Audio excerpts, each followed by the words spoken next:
Hindi Gurukul Spain एवं पूजा अनिल की तरफ से रविंद्रनाथ टैगोर विश्वविद्यालय द्वारा आयोजित विश्व रंग 2022 साहित्यिक सांस्कृतिक उत्सव में आप सभी का हार्दिक स्वागत है। सर्वप्रथम अपने पूरे मन से हम प्रथम पूज्य गणपति जी का आह्वान करते हैं कि वे आएं और हमारे साथ इस उत्सव में सम्मिलित हों। तो उनको निवेदन करने के लिए हम उनका मंत्र कहेंगे। आप चाहें तो मेरे साथ कह सकते हैं अपने अपनी अपनी जगह पर ही। वक्रतुंड महाकाय सूर्यकोटि समप्रभ निर्विघ्नं कुरु मे देव सर्वकार्येषु सर्वदा। ओके, तो हम ये मानते हैं कि आज इस पवित्र पावन जगह पर हमारे साथ ईश्वरीय शक्ति उपस्थित है और इसी के साथ हम आज का कार्यक्रम में एक प्रार्थना हमारे नन्हे विद्यार्थियों ने भेजी है, जो हिंदी गुरुकुल स्पेन के विद्यार्थी हैं, सिएटल में रहते हैं और इन्होंने हमें गायत्री मंत्र गाकर भेजा है। तो मैं चाहती हूँ कि हम उनकी प्रार्थना भी अभी सुन लें और फिर आगे चलते हैं। ॐ भूर्भुवस्वः तत्सवितुर्वरेण्यं भर्गो देवस्य धीमहि धियो यो प्रचोदयात्। बहुत सुंदर। जी, धन्यवाद। ये बच्चे छोटे-छोटे हैं लेकिन सीखते बहुत कुछ हैं, तो इनकी प्रार्थना स्वीकार हो और हमारे साथ-साथ जो संस्कृति है हमारी उसे आगे बढ़ाते ले चलें, तो यही हमारी सफलता है, हमारी शिक्षा की सफलता है। तो आज मैं यहाँ कार्यक्रम को आगे बढ़ाने से पहले आप सभी को संक्षिप्त में विश्व रंग उत्सव के बारे में बताना चाहूँगी। रविंद्रनाथ टैगोर विश्वविद्यालय भोपाल द्वारा इस साहित्यिक सांस्कृतिक महोत्सव को संपूर्ण विश्व में आयोजित किया जाता है और इस वर्ष सितंबर में पुस्तक पढ़ने की यात्रा से आरंभ हुआ यह उत्सव नवंबर तक विभिन्न रोचक कार्यक्रमों और वार्तालाप के सत्रों से अत्यंत आकर्षक प्रस्तुतियां देने वाला है। अनेक विद्वान, प्रसिद्ध साहित्यकर्मी, रंगमंच के कलाकार, चित्रकला, संगीत के कलाकार, फिल्मों की बेहतरीन हस्तियां इत्यादि इस कार्यक्रम में अपनी प्रस्तुति देने को सम्मिलित होने वाली हैं और हो भी रही हैं। आयोजकों एवं सभी कलाकारों को हमारी तरफ से अनेक शुभकामनाएं और बहुत-बहुत बधाई भेजते हैं हम। इस वर्ष इस आयोजन में भारत सहित विश्व के 37 देश भाग ले रहे हैं और हम सबका सौभाग्य है कि स्पेन को भी इस आयोजन में भाग लेने हेतु आमंत्रित किया गया और आज हम अपनी बेहतरीन प्रस्तुतियों से इस कार्यक्रम में अद्भुत अनोखे रंग भरने वाले हैं। इसके साथ ही एक छोटा सा परिचय हिंदी गुरुकुल स्पेन का भी देना चाहती हूँ। यूरोप के दक्षिण पश्चिम का छोटा सा देश है स्पेन, जहाँ की जनसंख्या केवल 4 करोड़ 70 लाख है। इस छोटी सी जनसंख्या में से कुछ थोड़े से लोग हैं जो हिंदी पढ़ना, लिखना और बोलना सीखने की कामना से मुझ तक पहुंच जाते हैं। तो कई वर्षों पहले मेरे द्वारा मैड्रिड में आरंभ की गई हिंदी कक्षाओं को एक सूत्र में बांधने के लिए एवं स्पेन में हिंदी भाषा का प्रचार करने हेतु मैंने हिंदी गुरुकुल स्पेन की स्थापना की और इसी बैनर तले पिछले वर्षों में हिंदी शिक्षण के अलावा हम कुछ वेबिनार और देश के लिए महत्वपूर्ण कार्य कर रहे व्यक्तित्वों का साक्षात्कार आयोजित कर चुके हैं। तो इन सब के साथ आज हम आगे बढ़ते हैं और हमारे साथ आज कार्यक्रम की अध्यक्षता कर रहे हैं पिट्सबर्ग से श्री अनुराग शर्मा जी। वे आज यहाँ उपस्थित हैं, मैं उनका स्वागत करती हूँ। जी, नमस्कार अनुराग जी। जी, धन्यवाद। जी, तो अनुराग जी आज मैं आगे बढ़ने से पहले छोटा-सा उनका एक परिचय भी दे दूँगी कि महात्मा गांधी संस्थान मॉरिशस द्वारा इन्हें प्रतिष्ठित अंतर्राष्ट्रीय द्वैवार्षिक पुरस्कार अप्रवासी हिंदी साहित्य सृजन सम्मान के प्रथम विजेता से पुरस्कृत किया जा चुका है।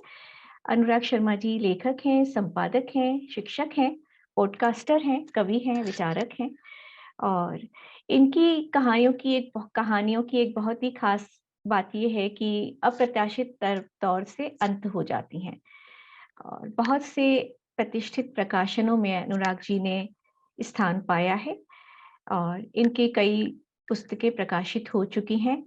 आईटी प्रबंधन में स्नातकोत्तर अनुराग जी एक बैंकर हैं, परियोजना प्रबंधक हैं और हिंदी और अंग्रेजी में प्रकाशित मासिक पत्रिका सेतु के संस्थापक प्रमुख संपादक भी हैं। इनके पॉडकास्ट में शब्दों के चाक पर, सुनो कहानी, बोलती कहानियां और हवा महल 2.0 जैसे बहुत आकर्षक कार्यक्रम हैं जिनका संचालन करते हैं, ये कर भी चुके हैं। और विनोबा भावे के गीता प्रवचन और प्रेमचंद की कहानियों को स्वर दे चुके हैं। इनकी ऑडियो बुक तैयार की है इन्होंने। भारतीय रेडियो स्टेशन पिट रेडियो की स्थापना की थी और इनके तकनीकी प्रपत्र अंतर्राष्ट्रीय संस्थानों में पढ़े गए हैं, प्रकाशित हुए हैं। कई इनके साक्षात्कार हो चुके हैं और तिब्बत के मित्र, यूनाइटेड वे, निरामिष जैसे सामाजिक संगठनों से जुड़े हुए हैं। $1 लाख की सन 2005 में सुनामी में $1 लाख की सहायता राशि जुटाने वाली समिति के सक्रिय सदस्य भी रह चुके हैं।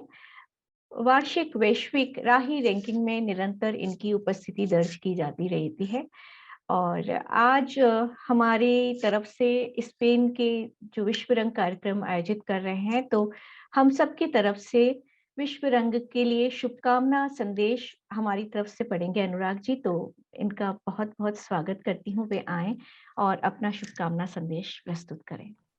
धन्यवाद पूजा जी। आपको सभी मंचासीन विदुषियों, विद्वानों सहित विश्वरंग, रवीन्द्रनाथ टैगोर विश्वविद्यालय तथा हिंदी गुरुकुल को मेरा आभार कि आज आप लोगों के साथ इस मंच पर आने का अवसर मिला। वसुधैव कुटुंबकम की परंपरा भारत में बहुत ही प्राचीन है। हम लोग हमेशा से, कई बार लोग ये कहते हैं कि आज ऐसा हुआ, भारत में वैसा हुआ, लेकिन मुझे हमेशा ये लगता है कि दुनिया तो अब वर्ल्ड क्लास होना शुरू हुई है, लेकिन भारत सदा से वर्ल्ड क्लास था और विश्व को एक ही रूप में देखता था। तो इस प्राचीन परंपरा को साहित्य और कला के साथ जारी रखते हुए विश्व रंग पूरे विश्व को जिस रंग में रंग रहा है, मेरी नजर में वो अद्भुत है। और 50 से भी ज्यादा देशों से मोती चुनना और इतनी सुंदर माला बनाना सरल नहीं है। मैं बहुत बार कविता लिखने का मेरा मन करता है, लेकिन मैं लिखने से रुक जाता हूँ क्योंकि किसी ना किसी विद्वान ने पहले से वो बात कह दी होती है जो मैं कहना चाह रहा हूँ। तो मुझे यही लगता है कि शायद वहां तक मैं नहीं पहुंच पाऊंगा।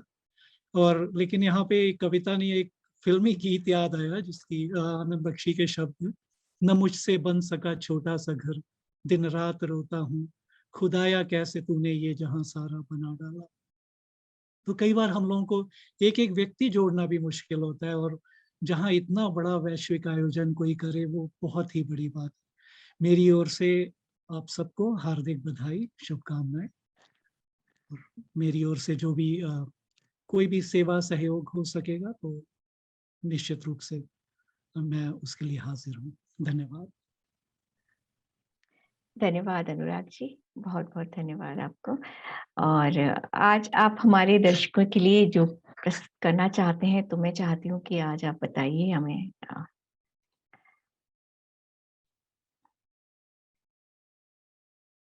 जी, आप म्यूट कर लिया है आपने शायद। सॉरी। हाँ, तो मैं एक कविता की कुछ लाइनें कहना चाहूंगा जो मुझे ऐसा लगता है कि इस वैश्विक स्वरूप के लिए शायद सूटेबल है। कविता बहुत पुरानी है और वैसे छप चुकी है, लेकिन मुझे ऐसा लग रहा है कि यहाँ पे बहुत अप्रोप्रिएट है, तो वो तो शब्द कहना चाहूंगा आपकी जी इजाजत से।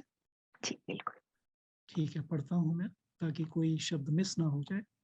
शाम अवध हो या सुबह बनारस, ये बहुत पुरानी कहावतें हैं। शाम अवध सुबह बनारस, तो बेसिकली वहीं से शुरू है और बात वसुधैव कुटुंबकम की ही है। जी शाम अवध हो या सुबह बनारस, पूनम का चंदा हो चाहे अमावस, अली की गलिया बली का पुरम हो, निराकार हो या सगुण का मरम हो मजहब रिलीजन मत या धर्म हो, मैं फल की न सोचूं तो सच्चा कर्म हो। कोई नाम दे दो, कोई रूप कर दो, उठा दो गगन में, धरा पे या धर दो। तमिलनाडु आंध्रा शोनार बांग्ला, सिडनी दोहा पुणे माझा चांगला, सूरत नी दिकरी मथुरा का छोरा, मोटा या पतला काला या गोरा, सारे जहां से आई ये लहरें, ऊंची उठी हैं पहुंची हैं गहरे, खुदा की खुमारी मदमस्त मस्ती, हरी है हृदय में यही मेरी हस्ती। तो जो इतनी सारी दुनिया की लहरें अभी उठते हुए देखी और सब लोग मिलके जो काम कर रहे हैं, तो मुझे ये शब्द अभी ध्यान आए। धन्यवाद। बहुत ही सुंदर, आपने सबको जोड़ लिया यहाँ पे और हमारी संस्कृति को भी एक सूत्र में जोड़ दिया यहाँ से। पूरे देश में कितनी सारी विभिन्नताएं हैं, उन सब के लिए आपकी कविता के शब्द बहुत ही सुंदर हैं, बहुत ही सुंदर कविता। धन्यवाद जी, आपको बहुत-बहुत धन्यवाद। आपका संदेश हमारे विश्व रंग के आयोजकों तक अवश्य पहुंचेगा और आपने इतना सुंदर संदेश पढ़ाया, उसके लिए बहुत-बहुत धन्यवाद आपको।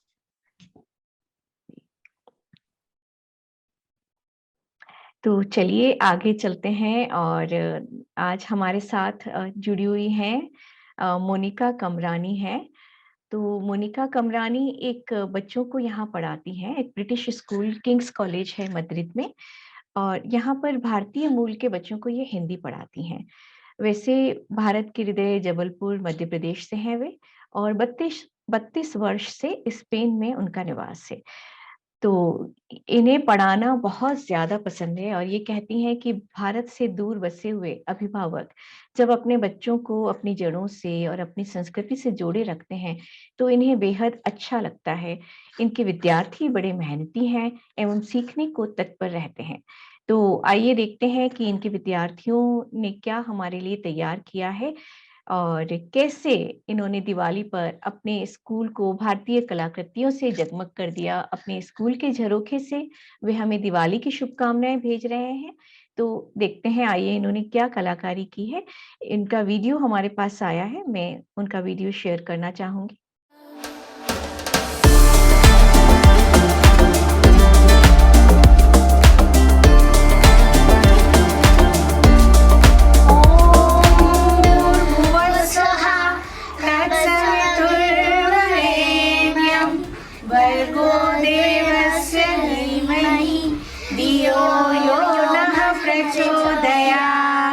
Being an international school, it is so important that we dedicate time and celebrate together with our international families.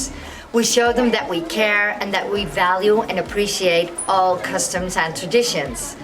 It is our responsibility and it gives our families a sense of pride and belonging. If we continue on building bridges, we will create a more intercultural understanding. धन्यवाद प्रभु। लक्ष्मी माता की जय। Happy Diwali to all. तो ये थे हमारे साथ मोनिका कमरानी। शायद वे यहाँ पर उपस्थित नहीं हैं, अभी तक मुझे दिख नहीं रही हैं। मोनिका, आप हैं क्या? अगर वे हैं तो मैं उन्हें बुलाना चाहूंगी, वे आएं और अपने बच्चों के बारे में कुछ बताएं। मोनिका, अच्छा, शायद अब तक है नहीं वे।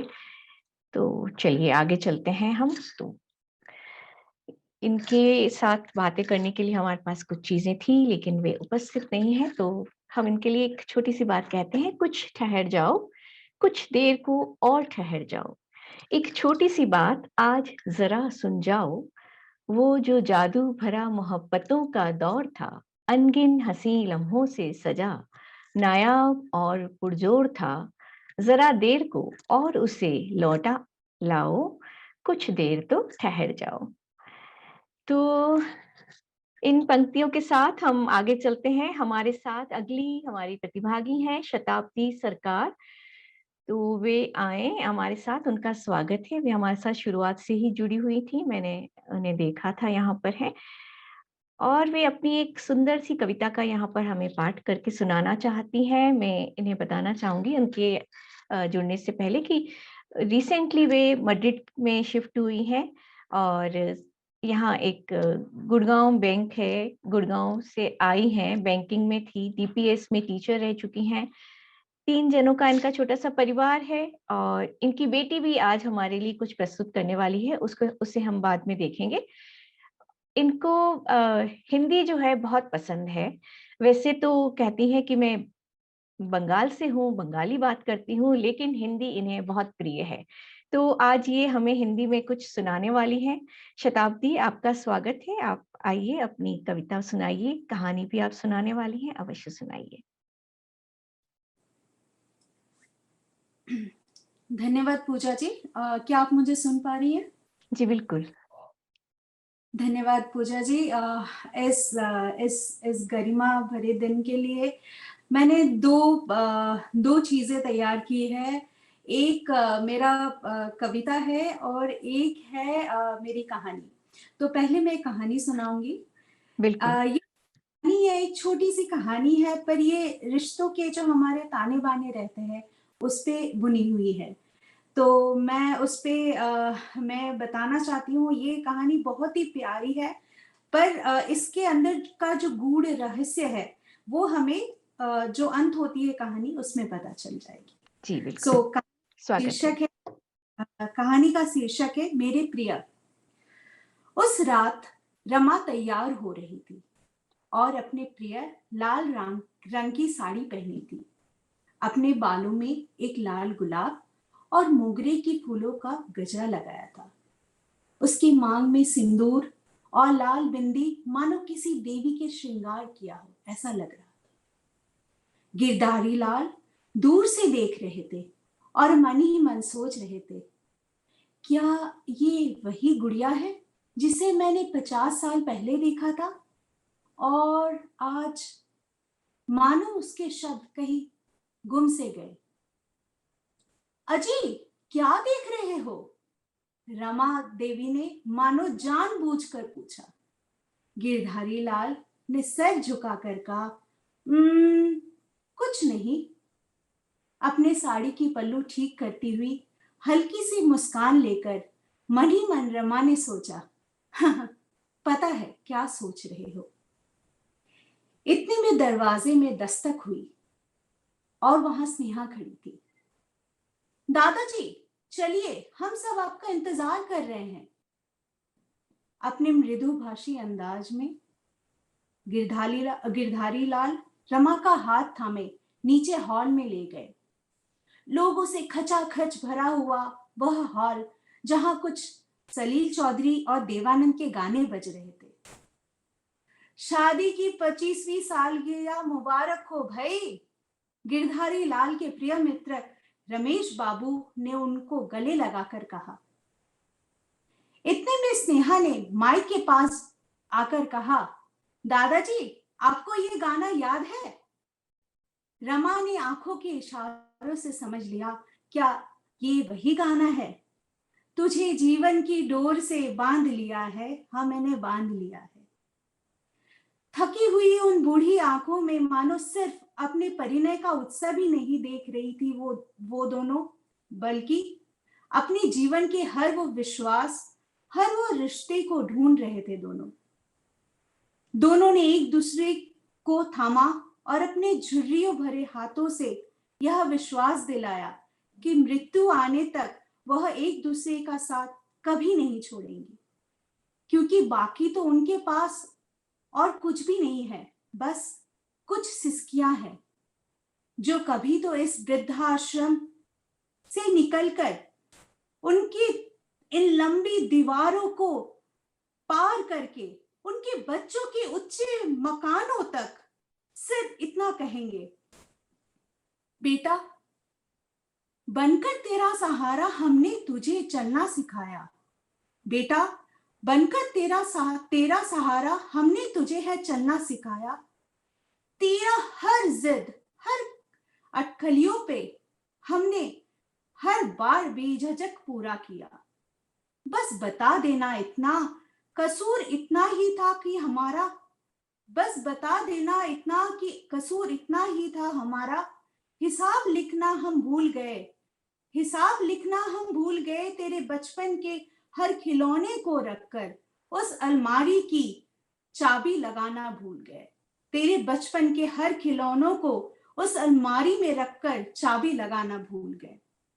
इसी तरह से उस रात को बसेरा वृद्धाश्रम में सबने प्रेम का उत्सव मनाया और दूर कहीं किसी माँ बाप ने आज भी अपने बच्चों के लिए कई सपने बुने, पर उनको क्या पता कि कल कोई फिर उनका यहाँ इंतजार कर रहा होगा।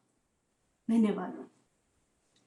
बहुत सुंदर, बहुत ही सुंदर। कितनी बारीकी से आपने जोड़ दिया सारी भावनाओं को मन में उठती हैं, जो कैसे जोड़ दिया उनको। बहुत अच्छा लगा, बहुत सुंदर आपने कहा ये। धन्यवाद पूजा जी। अब ये जो मैं कविता प्रस्तुत करने वाली हूँ, ये एक वीर रस की कविता है, जो हर एक जाति, हर एक वर्ण, हर एक भेद को चीर के हमारे हृदय तक पहुंचेगी, ये मैं आपको विश्वास दिला सकती हूँ। तो मेरे इस कविता का नाम है सशक्त बन। जी, स्वागत है। उठा फरसा, उठा हथौड़ी, उठा अपनी उम्मीद तू, हाथ जोड़ विनम्र बन, कब तक बनेगी मुरीद तू। प्रेम भक्ति और समर्पण के है वो पाठ सब भूल गए, तेरे ही अपनों ने तुझे कितने हृदय में है शूल दिए। प्रेम भक्ति और समर्पण के है पाठ वो सब भूल गए, तेरे ही अपनों ने तुझे कितने हृदय में है शूल दिए। तू सीता बन, तू चंडी बन, तू ही देवी काली बन, नारी तू तो है बस मिट्टी की, हर युग में तू ही सशक्त बन। तलवार की नोक पर जीती थी कई जंग तूने, तेरी वीरता की कहानी सुना है हम सब ने। डरती क्यों है, प्रतिकार कर, निडर बनकर प्रहार कर। डरती क्यों है, प्रतिकार कर, निडर बनकर प्रहार कर। तू सीता बन, तू चंडी बन, तू ही देवी काली बन, नारी तू तो है बस मिट्टी की, हर युग में तू सशक्त बन। हर संग्राम में वो वीरता का चोला तूने पहले ओढ़ा, जोहार हो या झांसी का मैदान, पहला कदम तूने ही डाला। तेरे आंखों के सपने आज क्यों है बुझ गए, सूरज तो अभी ढला ही नहीं, फिर अस्त्र क्यों है तूने त्याग दिए। तेरे आंखों के सपने आज क्यों है बुझ गए, सूरज तो अभी ढला ही नहीं, फिर अस्त्र क्यों तूने है त्याग दिए। उठ तू सीता बन, तू चंडी बन, तू ही देवी काली बन, नारी तू तो है बस मिट्टी की, हर युग में तू ही सशक्त बन। कब तक खिलौनों से खेलेगी, बनाकर अपनी पहचान फिर हर बार भूलेगी। कलम उठाकर उसे तलवार बना, अपनी गाथा इस जग को सुना। मात्र एक भार्या, भगिनी और माता नहीं तू, इस वीर जन्मभूमि की अमूल्य वीरांगना सुता है तू। मात्र एक भार्या, भगिनी और माता नहीं तू, इस वीर जन्मभूमि की अमूल्य वीरांगना सुता है तू। आज फिर से तू सीता बन, चंडी बन और तू ही देवी काली बन, नारी तू तो है बस मिट्टी की, हर युग में तू ही सशक्त बन। तेरे पैरों के है पायल, कोना बेड़ी बना, चूड़ियों से है सिंगार तेरा, इसे नाम हथकड़ी बना। तू अब सती नहीं पद्मिनी बन, हर दंभी महिषासुर के लिए तू महिषासुर मर्दिनी बन। तू अब सती नहीं पद्मिनी बन, हर दंभी महिषासुर के लिए तू महिषासुर मर्दिनी बन। तू सीता बन, तू चंडी बन, तू ही देवी काली बन, नारी तू तो है बस मिट्टी की, हर युग में तू ही सशक्त बन। तेरी ही आंचल से जग ने है आंसू पोंछे, तेरे ही स्तनों से है अमृत बरसे। तेरे उस विजय शंखनाद के हम होंगे साक्षी, सूर्य के समय पहुंची तू ही है वो अमर पक्षी। तेरे उस विजय शंखनाद के हम रहेंगे साक्षी, सूर्य के समीप पहुंची तू ही है वो अमर पक्षी। उठा फरसा, उठा हथौड़ी, उठा अपनी उम्मीद तू, हाथ जोड़ विनम्र बन, कब तक बनेगी मुरीद तू।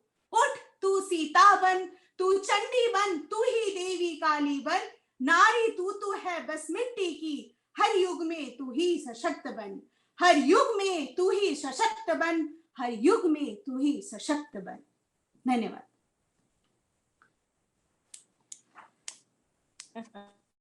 बहुत सुंदर, बहुत ही सुंदर। आपने इतनी अच्छी कविता पढ़ी है, बहुत अच्छा लगा। इतनी तेजस्वी, इतनी ओजपूर्ण, और एक संदेश इतना बड़ा है इसमें कि कभी भी नारी को अपने आप को कमजोर नहीं समझना चाहिए।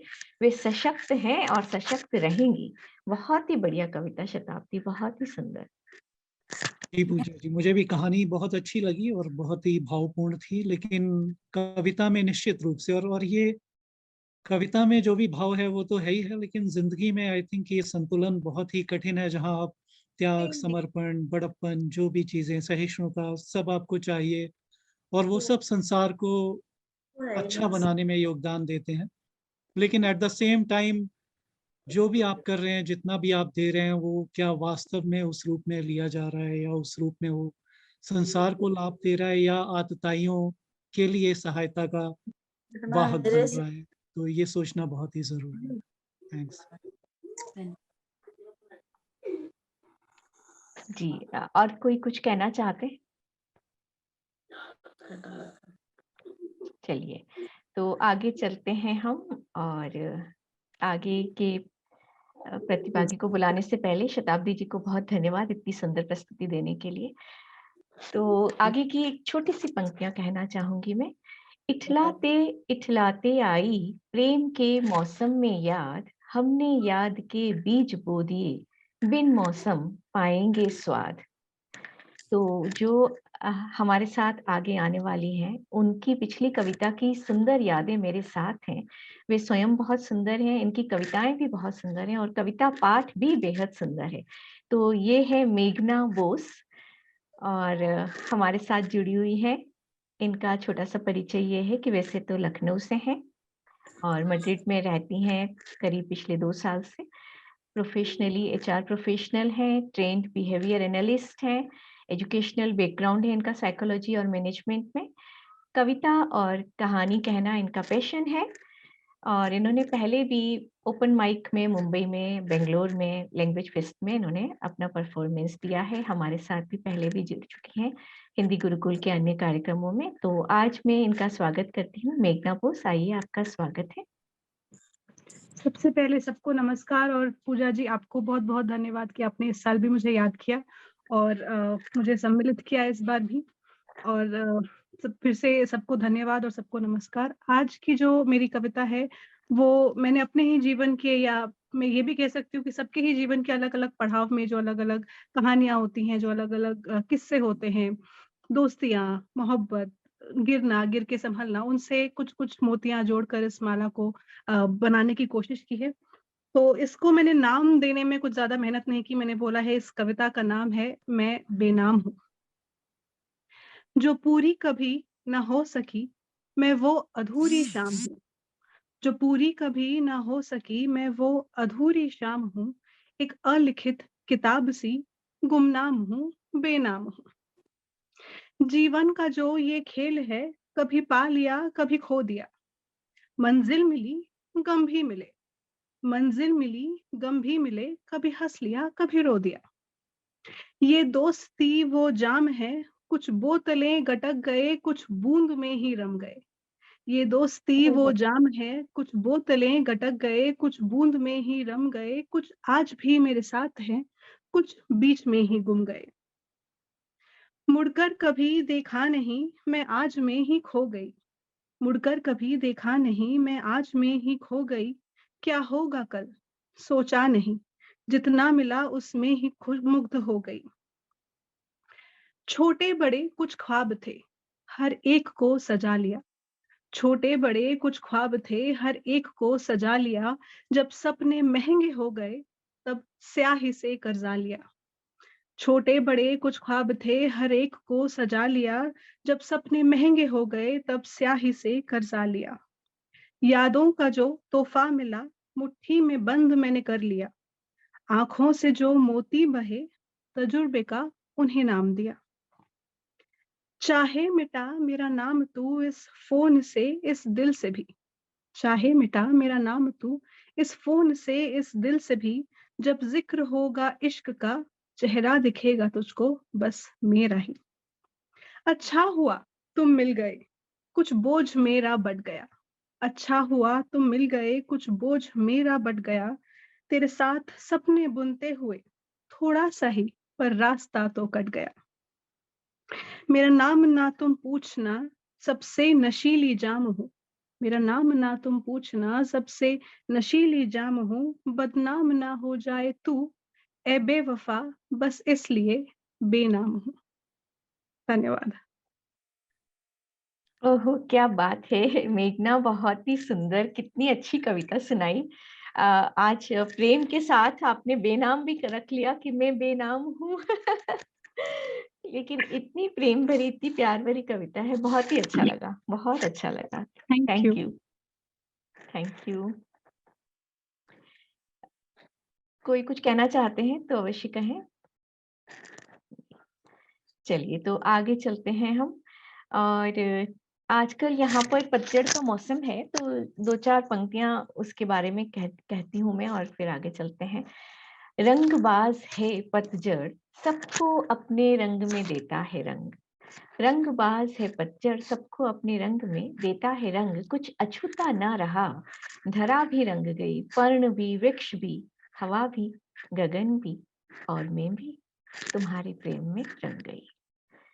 तो इन सारे रंगों से एक जो इंद्रधनुष बनाते हैं, तो हमारे साथ आज वैसे जुड़ने वाले थे कंदर्प मेहता, लेकिन वे जुड़ नहीं पाए, उन्हें कुछ काम आ गया है, तो उन्होंने अपने वीडियोज़ बनाकर भेजे हैं। ये बहुत ही सुंदर कविताएँ कहते हैं, कंदर्प मेहता की कविताएँ बहुत प्यारी होती हैं। हमारे साथ जुड़े हुए नहीं हैं, लेकिन हम उनकी कविताओं को वीडियो में देख देख पाएँगे। मैं शेयर करती हूँ उनकी कविताएँ। नमस्कार, मेरा नाम है कंदर्प मेहता और आपके समक्ष 2 छोटी कविताएं प्रस्तुत है। पहली कविता। मैं आभारी हूँ, कृतकृत्य हूँ उस ईश्वर का जिसने ये शरीर दिया। ये शरीर जैसे एक सीप और उसके अंदर मोती जैसा मन दिया। और सिर्फ इतना ही नहीं, जब ज़रूरत पड़ी तो उस मोती के लिए उसी ईश्वर ने एक बाजार भी दिया। मेरी दूसरी कविता का शीर्षक है तो मुझे कहना। इस सूखे विलास के जंगल में, इस सूखे विलास के जंगल में कोई हरा भरा काव्य आक्रंद मिले तो मुझे कहना।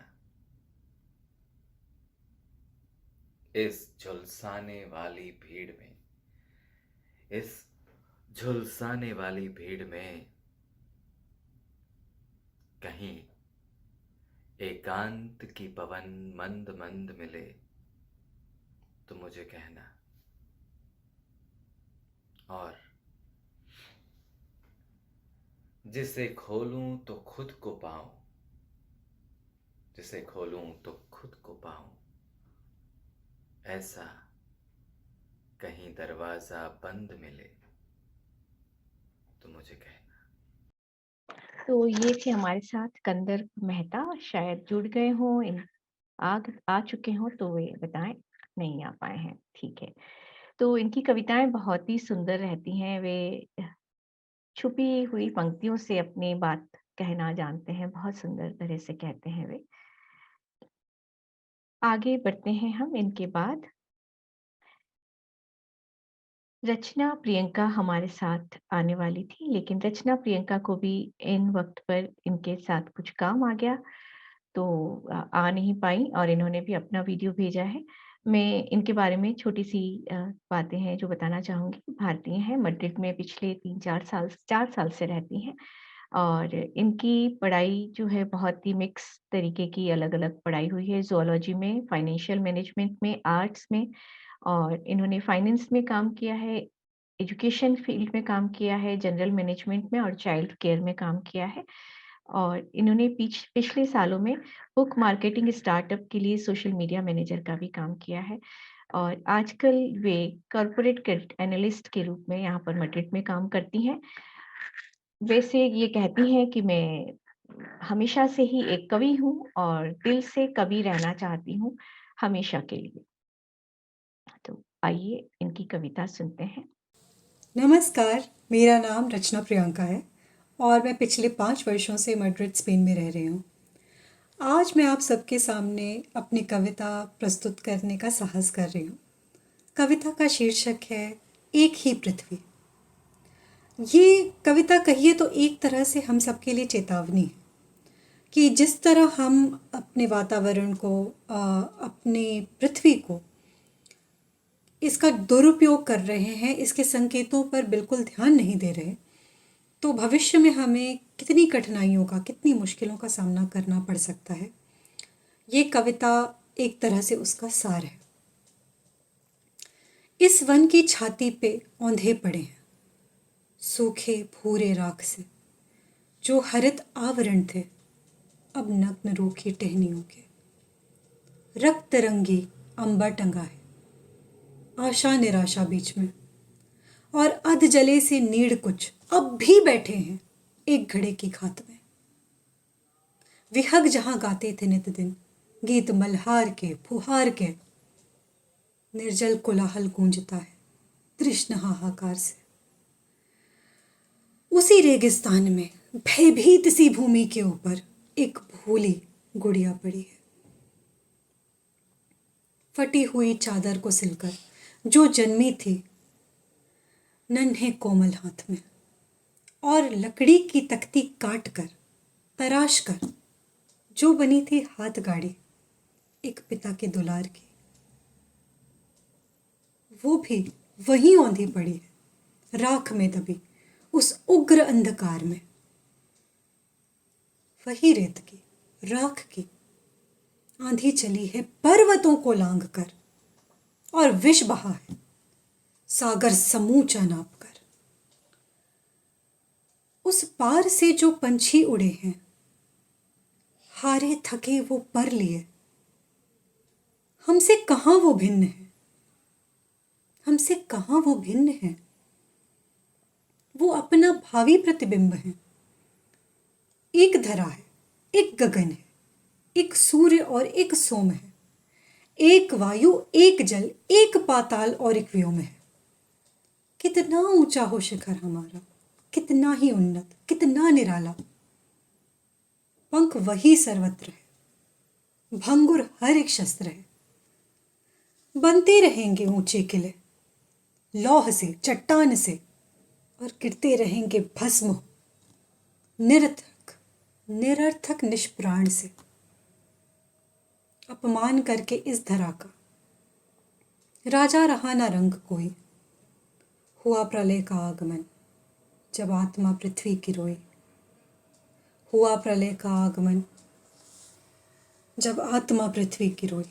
और अब चलिए चलते हैं खट्टी मीठी यादों के एक गलियारे से, उस समय के पास से जो समय सरल था। भागम भाग में ये ना देखा पीछे क्या क्या छोड़ के आए। भागम भाग में ये ना देखा पीछे क्या क्या छोड़ के आए। तपती छत पर ठंडे छींटे, खट्टे मीठे आम का पन्ना, खाली खाली वो इतवार, लंबी चिट्ठी छोटे तार। भागम भाग में ये ना देखा पीछे क्या क्या छोड़ के आए। भागम भाग में ये ना देखा पीछे क्या क्या छोड़ के आए। धूप में बिछते मिर्ची पापड़, सूखे गीले कितने कपड़े, रंग बिरंगी एक शलवार, नींबू आम का बना अचार। मुड़ के देखा कहाँ किसी ने, बरनी कितनी तोड़ के आए। भागम भाग में ये ना देखा पीछे क्या क्या छोड़ के आए। भागम भाग में ये ना देखा पीछे क्या क्या छोड़ के आए। नमस्कार और धन्यवाद। बहुत प्यारी सी ये हमारी रचना, और इसकी रचनाएं भी बहुत ही सुंदर हैं, मुझे हमेशा से बहुत पसंद आती हैं, बहुत प्यारी लेकर के आती हैं। एक तो जो प्रकृति को समर्पित है वो बहुत ही समझने वाली बात है कि हम अपनी प्रकृति का ध्यान रखें, जो हमारा वातावरण है, पर्यावरण है, उसके प्रति संवेदनशील रहें। और दूसरी जो हमारे साथ पीछे कितनी सारी चीजें हैं जो छूट जाती हैं, उनकी याद दिलाती हुई प्यारी सी गुदगुदाती हुई कविता। तो रचना जी बहुत शुक्रिया, इतना समय निकाला आपने और हमारे लिए कविताएं भेजी। धन्यवाद आपको बहुत। आगे चलते हैं तो एक छोटी सी पंक्ति के साथ आगे चलती हूँ। जो कुछ त्याग आई वो क्या था? हठ था, क्रोध था, साथ समय बिताने का आग्रह था। यह सब छोड़ आई हूँ पीछे, अब इसके पश्चात क्या शेष है? विशुद्ध प्रेम शेष है, सिर्फ प्रेम और कुछ भी नहीं। तो हमारे साथ ही एक बहुत प्यारी सी, बहुत प्रेम भरी लड़की आज साथ है, गुंजन अग्रवाल। तो गुंजन अग्रवाल मैड्रिड में रहती हैं, मध्य प्रदेश ग्वालियर से हैं ये, और इन्होंने एमबीए किया है, इंडिया में जॉब भी किया है बिजनेस एनालिस्ट की तरह। आजकल मैड्रिड में जो है अपनी हॉबीज पेंटिंग को और कविताओं को समय देती हैं। क्राफ्ट, कुकिंग, हिना इन्हें पसंद है और हाल ही में इन्हें इंडियन एम्बेसी से कविता में प्रथम पुरस्कार भी प्राप्त हुआ है। तो इतनी प्यारी सी और पुरस्कृत कवियत्री हमारे साथ है, मैं उनका स्वागत करती हूँ। गुंजन, आपका स्वागत है, आइए। मैं धन्यवाद देना चाहूंगी पूजा जी का, जिन्होंने मुझे एक अवसर दिया कविता प्रस्तुत करने का, और मैं सभी को नमस्कार बोलना चाहूंगी। तो सभी ने कुछ ना कुछ कविता में लिखा, किसी पृथ्वी के लिए, किसी ने नारी के लिए, तो बहुत ही अच्छा लगा। बट ये मेरी पहली बार है कि मैं अपनी माँ से इतना दूर हूँ और मैं उन्हें बहुत मिस करती हूँ। तो जब मेरे पास ये अवसर आया पूजा जी का कि मुझे कुछ कविता प्रस्तुत करनी है, तो फिर मैंने सोचा क्यों ना आज का दिन मैं अपनी माँ को दूं और कुछ पंक्तियां उनके लिए लिखी है, तो मैं बिल्कुल सुनाना चाहूंगी माँ के लिए। खूबसूरती की इंतहा बेपनाह देखी, खूबसूरती की इंतहा बेपनाह देखी, जब मैंने मुस्कुराती हुई माँ देखी, जब मैंने मुस्कुराती हुई माँ देखी। खुद को संवारने की कहाँ उसे फुर्सत होती है, खुद को संवारने की कहाँ उसे फुर्सत होती है, माँ फिर भी खूबसूरत होती है। इसलिए कहती हूँ मांग लो ये मन्नत, इसलिए कहती हूँ मांग लो ये मन्नत, फिर वही जहाँ मिले, फिर वही गोद और फिर वही माँ मिले। हर रिश्ते में मिलावट देखी, हर रिश्ते में मिलावट देखी, कच्चे रंगों की सजावट देखी, लेकिन सालों साल देखा है माँ को, उसके चेहरे पे ना कभी थकावट देखी और ना ममता में कभी मिलावट देखी। इसलिए कहती हूँ मांग लो ये मन्नत कि फिर वही जहाँ मिले, फिर वही गोद और फिर वही माँ मिले। माँ कैसी होती है? कोई कहता है सागर जैसी, कोई कहता है आकाश जैसी, कोई कहता है सागर जैसी, कोई कहता है आकाश जैसी, कोई कहता है धूप में छाया जैसी, या रेगिस्तान में पानी की बूंद जैसी। लेकिन मैं इन सबको नहीं जान पाती हूँ, मैं माँ की छोटी बच्ची हूँ, सिर्फ माँ को ही पहचान पाती हूँ।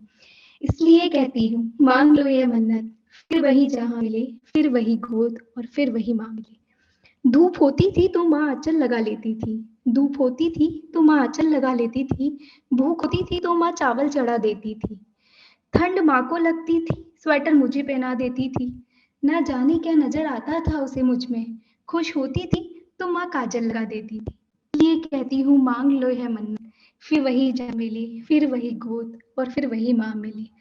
माँ तो जन्नत का फूल है, प्यार करना उसका असूल है, माँ तो जन्नत का फूल है, प्यार करना उसका असूल है, दुनिया की मोहब्बत फिजूल है, माँ की हर दुआ कबूल है। माँ को नाराज ना करना, माँ को नाराज करना इंसान की भूल है, माँ को नाराज करना इंसान की भूल है। माँ के कदमों की मिट्टी जन्नत की धूल है, माँ की कदमों की मिट्टी जन्नत की धूल है। माँ की लोरी वो दूध की कटोरी, माँ की लोरी वो दूध की कटोरी, हाथों की थपकी वो नींद की झपकी, जोर से रोने पर माँ का भाग कर आना, याद आता है माँ तेरे हाथों का खाना, याद आता है माँ तेरे हाथों का खाना। कितने भी पन्ने पलट लूं वो कहानी आंखों से पढ़ लेती है, ना जाने माँ ये सब कैसे कर लेती है। जब जब कागज पर लिखा मैंने माँ का नाम, जब जब कागज पर लिखा मैंने माँ का नाम, कलम अदब से बोल उठी हो गए चारों धाम, कलम अदब से बोल उठी हो गए चारों धाम। इसलिए कहती हूँ मांग लो ये मन्नत, फिर वही जहाँ मिले, फिर वही गोद और फिर वही माँ मिले। यूं ही नहीं गूंजती किलकारियां घर आंगन के कोने में, यूं ही नहीं गूंजती किलकारियां घर आंगन के कोने में, जान हथेली पर रखनी पड़ती है माँ को माँ होने में, जान हथेली पर रखनी पड़ती है माँ को माँ होने में।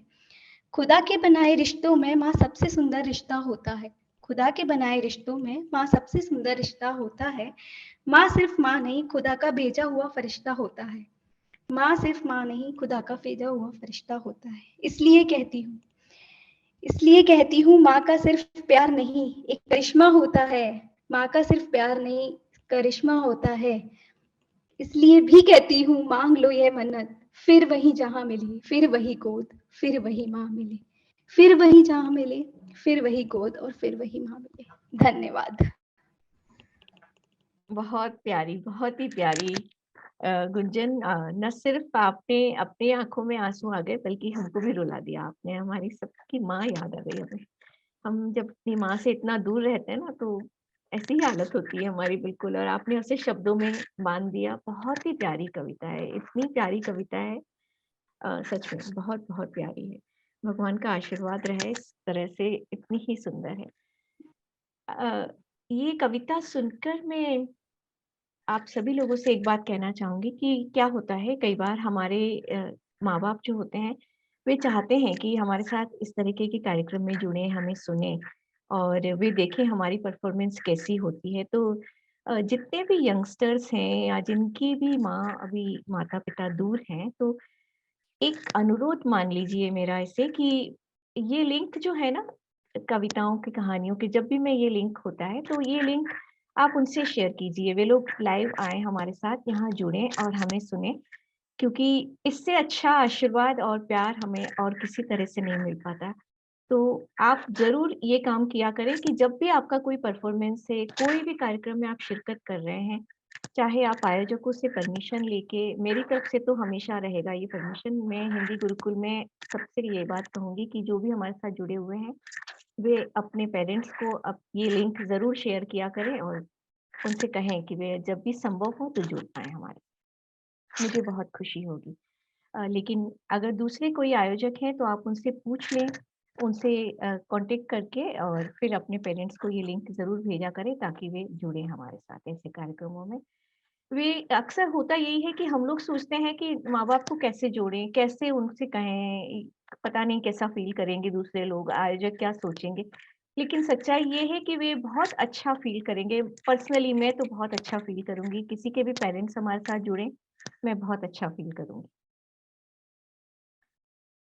तो गुंजन जी की कविता ने जो हमें हमारे माता-पिता के साथ फिर से एक बार बचपन में लेके जा जा चुकी हैं, तो उससे आगे निकलते हैं और एक छोटी-सी पंक्ति है कि जो मैंने एक लिखी थी कविता में कि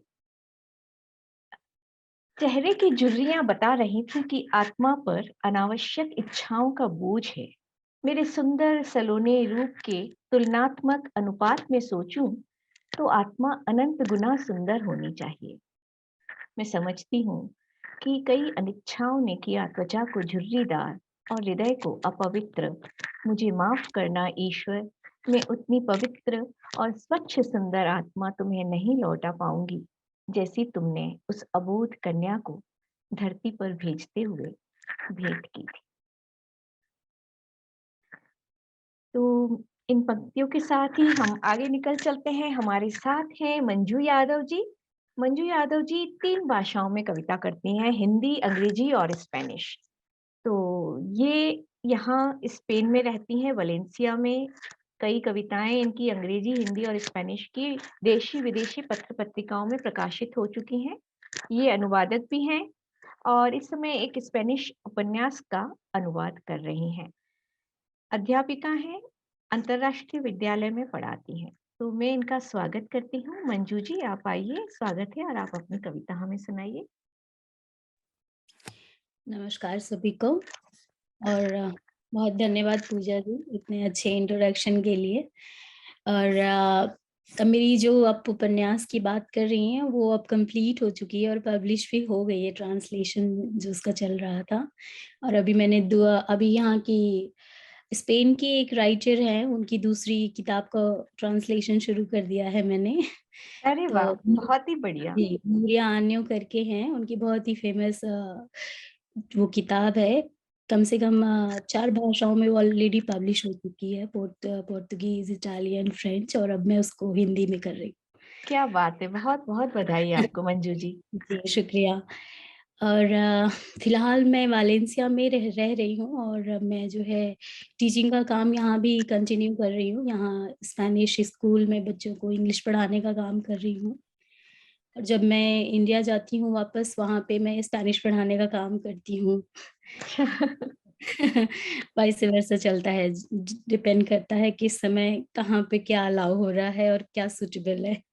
जी। तो मेरी कविताएँ ज़्यादातर छोटे-छोटे ऑब्जर्वेशन पे बेस्ड होती हैं, जो मेरा अनुभव है ज़िंदगी का और जो भी मुझे देखने को मिलता है। कभी बहुत ज़्यादा पॉज़िटिव हो जाती हैं, बहुत सकारात्मक होती हैं, और कभी बहुत नकारात्मक भी हो जाती हैं, क्योंकि ज़िंदगी दोनों का ही अनुभव, दोनों तरह के अनुभवों का एक कॉम्बिनेशन है, एक सम्मेलन है दोनों का। कभी हम बहुत खुश होते हैं तो अच्छी चीज़ें ऑब्ज़र्व करते हैं, कभी नेगेटिव मूड होता है तो हम बहुत नकारात्मक सोच में होते हैं, और बहुत, लेकिन किसी भी हाल में कहीं से भी थोड़ी-सी रोशनी हमें उबार ले जाए, यही ज़िंदगी है और ऐसे ही चलते रहना है। जी। मेरी जो पहली कविता है, छोटी-सी कविता है, इसका नाम है रोशनी। ऐसे ही किसी पल में बैठी हुई थी मैं, जब कमरे में आती हल्की रोशनी से मुझे लगा कि ज़िंदगी को इतनी भी रोशनी मिले तो ये चलती रहेगी। तो ये कविता का नाम है रोशनी। बंद खिड़कियों से बड़े पर्दे को हटाकर थोड़ी-सी धूप, थोड़ी-सी रोशनी अंधेरे को चीर कर अंदर मेरे कमरे में दाखिल होती है। बंद खिड़कियों से जब बड़े पर्दे को हटाकर थोड़ी-सी धूप, थोड़ी-सी रोशनी अंधेरे को चीर कर अंदर मेरे कमरे में दाखिल होती है, मैं आने वाले पल में नए सपनों, नई मंजिलों को पा लेने की उम्मीद से फिर से भर जाती हूँ। एक उमंग मुझे भीतर तक छू जाती है। जिंदा हूँ मैं, जिंदा है मेरे सपने भी। जिंदा हूँ मैं और जिंदा है मेरे सपने भी, मेरे हौसले नई रोशनी पा जाते हैं और मैं फिर से जी जाती हूँ, मैं फिर से जी जाती हूँ। ये मेरी पहली कविता थी, इसका नाम रोशनी था। और सुंदर। जी, शुक्रिया। मैं एक ऐसे ही ऑब्जर्वेशन पे एक और कविता है मेरी, इसका नाम है बालकनी। घर की बालकनी होती है एक ऐसी जगह जहाँ अपने चेहरे को अनमने से छुपाने की कोशिश करते हुए कुछ खातूनें, कुछ पर्दाधारी घरों की बहुएं, कुछ ऊंची नाक वाले पिता की बेटियां मर्दों के घर से चले जाने के बाद निकलती हैं अपने हिस्से में थोड़ा सा आसमान करने के लिए। थोड़ी सी रोशनी आंखों में, सपनों के लिए, थोड़ी सी खुली हवा अपने नथनों में भरने के लिए, एक गहरी सांस में एक पूरी जिंदगी जी लेने के लिए। वो वापस अपने कमरों में लौट जाती हैं और बंद कर देती हैं सपनों के रास्ते को, जो बालकनी से उन्हें कहीं दूर ले जाते हैं। वो भी हंसती हैं, खिलखिलाती हैं, पर कहीं कुछ बाकी रह जाता है उनमें, कहीं कुछ अधूरा, कहीं कुछ टूटा सा रहता है उनमें। ये टीस हर वो शख्स नहीं समझ सकता जिसे बालकनी घर का मात्र एक भूला बिसरा कोना लगता है। ये चाह अधूरे जीवन की नहीं पहुंच सकेगी कभी आप तक, जो अगर आपने कभी बालकनी से झांकते उन चेहरों को कुछ जुमले उछाले होंगे। सोचना कभी वक्त निकाल कर, सोचना कभी वक्त निकाल कर कितने आसमान आपने छीने होंगे। अपनी उठी दो नजरों ने आपकी उठी दो नजरों ने कितनी सांसें घुटन में धकेली होंगी। आपके मन चले उतावलेपन ने कितनी बालकनी के दरवाजे बंद कराए होंगे, और कुछ जिंदगियां कैद हो गई होंगी हमेशा के लिए। तलाशना, तलाशना आप भी इन प्रश्नों के उत्तर जैसे वो ढूंढती हैं। तलाशना आप भी इन प्रश्नों के उत्तर जैसे वो ढूंढती हैं अपने अपने बंद कमरों में। क्यों वो धकेली जाती हैं अंधेरों में, जब कसूर उजालों में चलने वाले लोग करते हैं। शायद शायद किसी दिन सारे प्रश्नों के उत्तर मिल जाएं और यह बंद बालकनी खुल जाए। शायद किसी दिन सारे प्रश्नों के उत्तर मिल जाएं और यह बंद बालकनी खुल जाए, उनके द्वार खुल जाएं, उनके हाथ खुल जाएं, खुली हवा में पसारने के लिए, और 2 लम्हों की जिंदगी को एक विस्तार मिल जाए, और उनकी 2 लम्हों की जिंदगी को एक विस्तार मिल जाए। धन्यवाद। बहुत सुंदर मंजू जी, इतनी प्यारी कविता थी रोशनी, जिसमें आप देखती हैं कि खिड़कियों से अपनी आज़ादी मिल जाती है, और दूसरी कविता में आप उसकी बात करती हैं जो घुटन में जी रही हैं स्त्रियां, और ये अब तक हमारे समाज की सच्चाई है कि वे ढूंढ रही हैं कि कोई उन्हें उजाला मिले, कोई उन्हें उस अंधेरे से निकाल के और उस रोशनी की तरफ ले जाए, उनका हाथ पकड़ के और अच्छी एक जिंदगी की तरफ ले जाए। तो बहुत अच्छी कविता लिखी है आपने, बहुत ही सुंदर संवेदनशील कविता है आपकी। चलिए आज आगे चलते हैं। हमारे साथ एक चित्रकार जुड़ने वाली थी, लेकिन उनके पास काम का कुछ ऐसा संजोग बना कि वे भी जुड़ नहीं पाई हैं, श्रीनिधा। तो आज हम उनकी चित्रकला देख नहीं पाएंगे, लेकिन इसके आगे चलने के लिए हमारे साथ हैं पृथ्वी। शायद पृथ्वी हमारे साथ जुड़े हुए थे। पृथ्वीराज, आप हैं वहां पर? अच्छा, वे थे तो सही, बहुत देर तक पहले आ रहे थे, जा रहे थे, लेकिन अब मुझे नहीं दिख रहे हैं। तो चलिए, पृथ्वी भी नहीं दिख रहे हैं, तो आगे चलते हैं। हमारे साथ बच्चों के कुछ वीडियोस हैं, मैं उनकी तरफ आपको ले चलना चाहूंगी। जो हिंदी की कक्षा में मेरे साथ बच्चे पढ़ते हैं, शुरुआत में हमने उनका वीडियो देखा था, तो मैं चाहती हूँ कि आज हम उनकी कविता का भी एक रसास्वादन करें कि वे किस तरह से कविता बोलना सीख गए हैं, क्योंकि उनके पास ऐसा साधन नहीं है कि वे हिंदी बोलें या हिंदी बात करें। तो वे मुझसे हिंदी सीखते हैं। उनके पास उनके माता है जो हिंदी में बात करती हैं, लेकिन उनके पिता हिंदी में बात नहीं कर सकते। सिएटल में रहते हैं वे, और मुझे उन्होंने अपना एक वीडियो बनाकर भेजा है, तो मैं चाहती हूँ कि हम उनका वीडियो देखें। मछली जल की रानी है, जीवन उसका पानी है, हाथ लगाओ डर जाएगी, बहाना खाओ तो मर जाएगी। देखिए, ये जो बड़ा है वो है शिव, और छोटा जो है वो ध्रुव है। ये 9 साल और 5 साल के बच्चे हैं, लेकिन किस तरह से उन्होंने हिंदी बोलना सीख लिया है, जिन्हें बिल्कुल हिंदी का कुछ भी अक्षर ज्ञान नहीं था। वे अब न सिर्फ बात कर लेते हैं, कविता सुना लेते हैं, बल्कि हिंदी पढ़ भी लेते हैं और लिख भी लेते हैं देवनागरी हिंदी में। और किसी दिन अगली बार मैं इनका एक बहुत अच्छा सा वीडियो शेयर करूंगी। लेकिन आज हमारे साथ और एक बहुत ही सुंदर नृत्यांगना है। ये है शताक्षी सरकार। इनकी माताजी हमारे साथ हैं, शताब्दी सरकार, जिन्हें हमने अभी सुना। तो इन्हें हम अब देखते हैं और इनके बारे में फिर हम इनकी माताजी से बात करेंगे, शताब्दी से।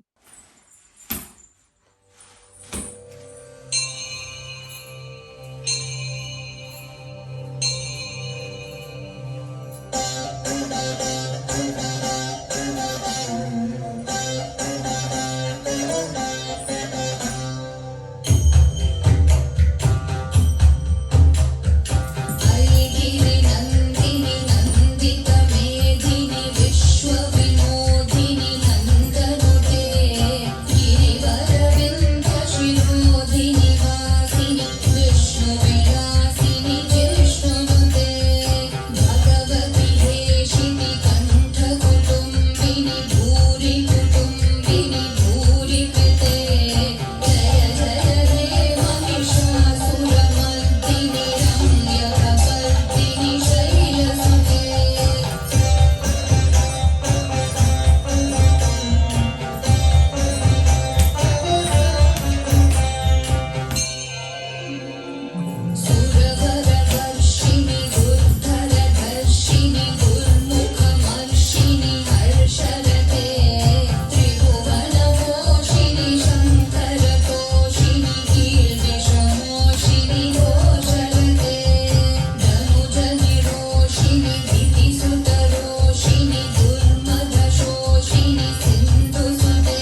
ये बहुत ही प्रतिभाशाली, प्रतिभावान बच्चे हमारे साथ जुड़े हुए हैं। इतना सुंदर नृत्य कैसे सीखा है? मैं शताब्दी जी से पूछना चाहूँगी। आप बताइए वे शताक्षी के बारे में क्या करती हैं? कौन-सी कक्षा में पढ़ती हैं? कहाँ से नृत्य सीखती हैं? सब बताइए हमें उनके बारे में। पहले तो धन्यवाद पूजा जी शताक्षी को ये अवसर देने के लिए। शताक्षी को नृत्य करना बेहद ही पसंद है। वो जब 2.5 साल की उम्र में छोटी-सी बच्ची थी, तब गुड़गाँव में उसने पहले कथक सीखा। फिर उसकी रुचि धीरे-धीरे भरतनाट्यम की तरफ ज़्यादा होने लगी। हमने बहुत कोशिश की कोई अच्छा गुरु मिले जो उसे सिखा पाए। फिर कोविड आ गया और इसी दौरान उसने ऑनलाइन सीखा। एक टीचर थी जो तमिलनाडु से हैं श्रीमती रागिनी चंद्रशेखरन और उन्होंने उसे सिखाया। पर उसकी रुचि भरतनाट्यम में ज़्यादा थी। वो घर में 3 साल की उम्र से यूट्यूब और टीवी देखकर मुद्राएँ बनाती थी। तो हमें अरे लगता वाह! था नृत्य करना बहुत ही पसंद है। हमने उस चीज़ को आगे बढ़ाया। मैंने और मेरे पति ने दोनों ने मिलके उसे हर एक जगह ले जाना, हर एक शो में ले जाना, चाहे वो कॉम्पिटिशन हो या फिर कहीं भी। उसने हमेशा हमारे जो एक्सपेक्टेशंस है, उससे कहीं ज़्यादा उसने परफ़ॉर्म किया। जब हम उसे बोलते थे कि अगर ये आपको शिव तांडव स्तोत्र करना है या फिर महिषासुरमर्दिनी का परफ़ॉर्मेंस करना है, वो 4 साल की उम्र से पूरे को समझती थी कि अगर मधु कैटभ वध है तो मुझे उसे कैसे दर्शाना पड़ेगा। वो डिस्कस करती थी। जब उसकी अच्छे से हिंदी तक नहीं आई थी, अच्छे से वो समझती भी नहीं थी, पर तब से वो समझती थी। तो I think I am like माता के रूप से मैं बहुत प्राउड फील करती हूँ क्योंकि उसकी ये रुचि अभी तक है और ये जो उसने नृत्य किया, जो भी थोड़ा बहुत उसने सीखा था क्योंकि मद्रिद आने के बाद हमें कोई अच्छा टीचर नहीं मिला जो उसे उस चीज़ को कंटिन्यू करे। पर उसने उसी शिक्षा को आगे लिया और इसका प्रसारण किया। उसने बहुत मेहनत किया, फिर से अपने स्टेप्स को रिफाइन किया और मुझे बहुत अच्छा लगा कि आपने ये मौका दिया और उसका ये जो एक अंदर से इच्छा रहती है कि मैं परफॉर्म करूं, तो उसने ये दर्शाया। बहुत ही और सुंदर, बहुत सुंदर। इतना अच्छा परफ़ॉर्मेंस रहा उसका। मैंने देखा था, आपने मुझे पहले भी एक वीडियो भेजा था, तभी भी मुझे बहुत पसंद आया था और इतने छोटे बच्चे में इतनी प्रतिभा है, तो आप तो धन्यवाद की पात्र हैं ही। और उसने जिस तरह से सीखा है टीवी को देखकर या वीडियोज़ देखकर, ये उसके लिए भी बहुत बड़ी बात है कि इतनी छोटी उम्र में इसने इतना सब सीख लिया है। धन्यवाद। हमारी तरफ आप से उसे बहुत शुभकामनाएँ और प्यार कहिएगा। धन्यवाद। जी, धन्यवाद शताब्दी। हमारे साथ जुड़ी हुई है कविता रामनानी। तो आइए आप, और मैं चाहती हूँ कि आज आप हमें कुछ सुनाइए। वैसे आप आती हैं और कई बार ऐसा हुआ है कि आपने अपनी इच्छा प्रकट की है कि आप कुछ कहना चाहती हैं, सुनाना चाहती हैं, लेकिन समय की कमी के चलते हम बहुत बार उसे ले नहीं पाए हैं। लेकिन मैं आज आपका स्वागत करती हूँ। आप आइए और आप हमें सुनाइए कविता। सबसे पहले आपका नाम भी नमस्ते। कविता है। जी, सबसे पहले सबको नमस्ते और पूजा जी धन्यवाद कि आपने मुझे ये अवसर दिया। स्वागत है। और कविता का नाम है अनोखी दिवाली। दिव्य अनोखी दिवाली हम आओ आज मनाते हैं। दिव्य अनोखी दिवाली हम आओ आज मनाते हैं। माटी के दीपों के संग अपना आत्मदीप जलाते हैं। माटी के दीपों के संग अपना आत्मदीप जलाते हैं। दिव्य अनोखी दिवाली हम आओ आज मनाते हैं। जब तक खुद को ना जाने समझो ज्ञान अधूरा है। जब तक खुद को ना जाने समझो ज्ञान अधूरा है। ज्ञान दीप जल जाने से फिर आता नया सवेरा है। ज्ञान दीप जल जाने से फिर आता नया सवेरा है। जागती आत्माओं की हर दिन हर पल दिवाली। जागती आत्माओं की हर दिन हर पल दिवाली। बोल हो मीठे सोच हो उत्तम। बोल हो मीठे सोच हो उत्तम। झोली नहीं रहे खाली। जिसमें रहे न आस अधूरी ऐसी दुनिया बनाते हैं, जिसमें रहे न आस अधूरी ऐसी दुनिया बनाते हैं। माटी के दीपों के ना आत्मदीप जलाते, दिव्य अनोखी दिवाली हम आओ आज मनाते हैं। माटी के दीपों के संग अपना आत्मदीप जलाते हैं। दिव्य अनोखी दिवाली हम आओ आज मनाते हैं। दिल खुश मिठाई खाए खिलाए, मनाए खुशियों का त्योहार। सॉरी। प्यार से फूलों से यूं सजाए, स्वर्ग सा सुंदर हो जाए संसार। शुभ संकल्पों से दुनिया का कोना कोना सजाते हैं। माटी के दीपों के संग अपना आत्मदीप जलाते हैं। माटी के दीपों के संग अपना आत्मदीप जलाते हैं। दिव्य अनोखी दिवाली हम आओ आज मनाते हैं। सॉरी, मैं थोड़ी भावुक हो गई। हाँ, मैं समझ ही गई आपकी भावनाएं कहीं इस कविता में कहीं ना कहीं बहुत ज्यादा जुड़ी हुई हैं। लेकिन कोई बात नहीं, ऐसा होता है कई बार। बहुत सारी चीजें हमारे पास एक साथ चल रही होती हैं। कविता आपकी बहुत ही सुंदर है और जिस तरह से आपने सुनाई और भावुक हुई, हम समझ गए कि बहुत बहुत आपके दिल के करीब है ये कविता। बहुत धन्यवाद आपको जुड़ने के लिए। कविता जी हमारे साथ मद्रिद में रहती हैं, हमारी बहुत अच्छी मित्र हैं और कोविड में कुछ ऐसा हुआ कि अकेली रह गई, तो हम समझ सकते हैं कि इनकी भावनाएं किस तरह से आहत हुई है। चलिए आगे चलते हैं हम।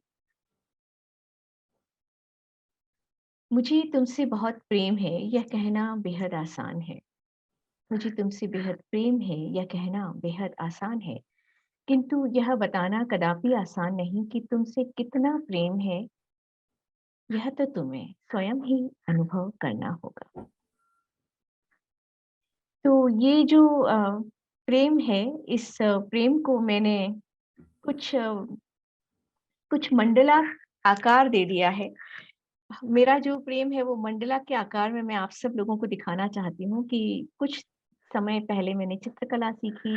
कोविड के समय में कुछ ऐसा खालीपन रहा कि उस समय चित्रकला सीखने का अवसर मिला और फिर बाद में मैंने डिजिटल मंडला सीखना शुरू किया। तो कुछ ऐसे मंडला बनाए हैं मैंने जो बहुत रेगुलर मंडला नहीं है। तो मैं चाहती हूँ कि आप उनको देखिए और शायद आपको पसंद आए।